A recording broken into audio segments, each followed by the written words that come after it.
Hi guys, இன்றைக்கி நம்ம channel என்ன பார்க்க போகிறோம்னு பார்த்தீங்கன்னா கீ பிஸ்கெட். நீங்கள் கண்டிப்பாக ட்ரை பண்ணி பாருங்கள், அவ்வளோ ஒரு சூப்பராக இருக்கும் அந்த கீ பிஸ்கெட்.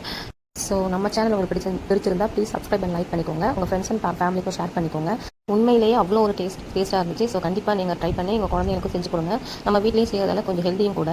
இப்போ இந்த பிஸ்கெட் எப்படி செய்யலாம்னு சொல்லிட்டு பார்த்துடலாம். இப்போ வந்து நான் ஒரு பவுலில் வந்துட்டு 125 கிராம் வந்து மைதாவும், அப்புறம் கீ வந்துட்டு ஒரு 100 கிராம்ஸ் வந்து எடுத்து வச்சிருக்கேன். அது ஃபுல்லுமே நமக்கு தேவைப்படாது.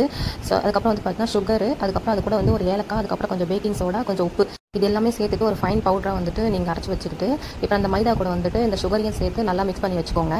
அதுக்கப்புறம் வந்துட்டு இந்த நெய்யை வந்து கொஞ்சம் கொஞ்சமாக ஆட் பண்ணி பிசையணும். இது கொஞ்சம் கையில் ஒட்டுற மாதிரி தான் இருக்கும். அப்படியே கொஞ்சம் ஸ்லோவாக அப்படியே பிசைஞ்சிட்டே இருந்தால் அது கரெக்டான ஒரு டோவாக வந்துடும்.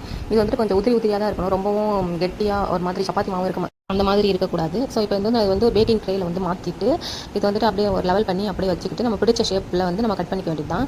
இப்போ வந்துட்டு நான் இதை வந்துட்டு கட்டமாகவே நான் வந்துட்டு கட் பண்ணி நான் பேக்கிங் ட்ரேயில் ஒன்று அப்படியே அடிக்க வச்சுக்கிட்டேன். இப்போ நம்மக்கிட்ட பார்த்தீங்கன்னா மில்லட்ஸ்லேயே வந்து ப்ரௌனிஸ், கேக்ஸ், அப்புறம் குக்கீஸ் எல்லாமே அவைலபிளாக இருக்குது. ஸோ உங்களுக்கு தேவைப்பட்டுச்சுன்னா நீங்கள் வாட்ஸ்அப் பண்ணி உங்கள் ஆர்டரை ப்ளேஸ் பண்ணிக்கலாம். உங்களுக்கு தேவைப்பட்டுச்சுன்னா எங்களுக்கு வாட்ஸ்அப் பண்ணுங்கள்.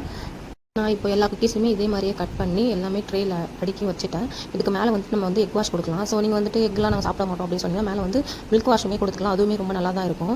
எனக்கு வந்துட்டு எக் வாஷ் தான் நானும் கொடுத்தேன். அதோட கலர் கோல்டன் கலரில் வந்துட்டு அவ்வளோ ஒரு சூப்பராக இருக்கும். நீங்கள் ட்ரை பண்ணி பாருங்கள். இப்போ நான் எக் வாஷுமே கொடுத்துட்டு கரெக்டாக ஓடிஜியில் 180 டிகிரியில் கரெக்டாக 20 மினிட்ஸ் வச்சு எடுத்திங்கன்னா ஒரு சூப்பரான கீ பிஸ்கட் ரெடி. நான்லாம் வந்துட்டு குக்கீஸ்லாம் வந்து பேக் பண்ணி வெளில எடுத்த உடனே அது ஆற வரைக்கும் வெயிட் பண்ணவே மாட்டேன். உடனே நான் சாப்பிட்றாரு. பட் இந்த குக்கீஸ் அவ்வளோ சூப்பராக இருந்துச்சு. கண்டிப்பாக நீங்கள் ட்ரை பண்ணி பார்க்கணும்.